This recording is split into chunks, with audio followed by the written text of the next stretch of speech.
5 আগস্টের পর ঢাকা জেলা আওয়ামী লীগের এই কার্যালয় নেতাকর্মী শূন্য হয়। ঠিক তখনই এই কার্যালয়ের নিয়ন্ত্রণে নেয় দেশের অন্যতম বড় ই-কমার্স প্রতিষ্ঠান দারাজ।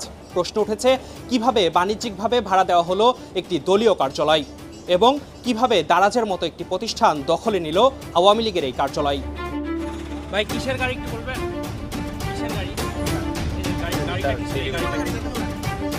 কথা বলি আপনাদের সঙ্গে, একটু কথা বলি।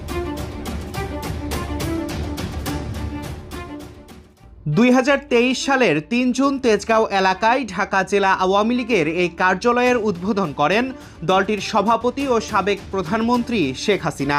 তবে সরকার পতনের পর আওয়ামী রাজনীতির এই প্রাণকেন্দ্র এখন পরিণত হয়েছে বাণিজ্যিক গ্যারেজে। জেলা আওয়ামী লীগের এই কার্যালয়ের ভেতরে চলছে ই-কমার্স প্রতিষ্ঠান দারাজের গাড়ি সার্ভিসিং। নেই কোনো সাইনবোর্ড, ভেতরে সারি সারি দারাজের গাড়ি।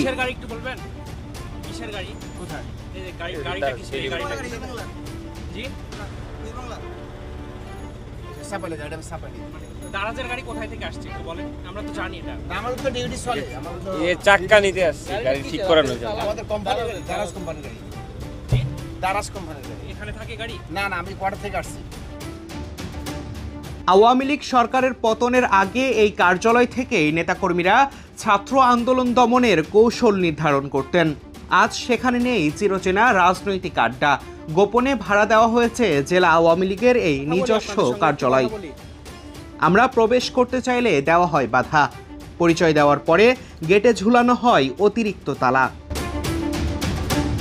ভেতরে প্রবেশের অনুমতি না মিললেও আশপাশের ব্যবসায়ীরা জানালেন, গত কয়েক মাস ধরেই এখানে রাখা হচ্ছে দারাজের গাড়ি। আমরা বলছি যে কোম্পানি থেকে এটা ভাড়া দিচ্ছে, কিছু বুঝছে, আর দারাজ ভাড়া নিচ্ছে সালমান রহমানের কোম্পানি থেকে। এটা এতটুকুই আমরা জানি, এর বেশি আসলে এখনো কিছু আমরা জানতে পারি। দারাজের গাড়ি এছাড়া আমরা আর কিছু বলতে পারি না।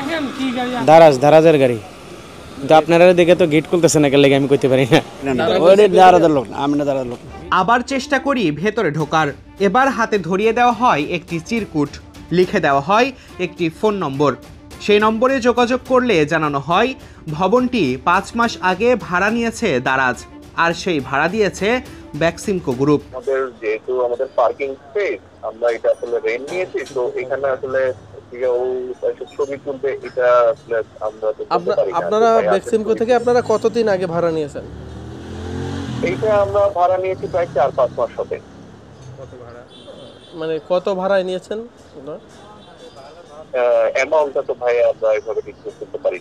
সরকার পরিবর্তনের পর থেকেই দলটির শীর্ষ নেতারা রয়েছেন আত্মগোপনে।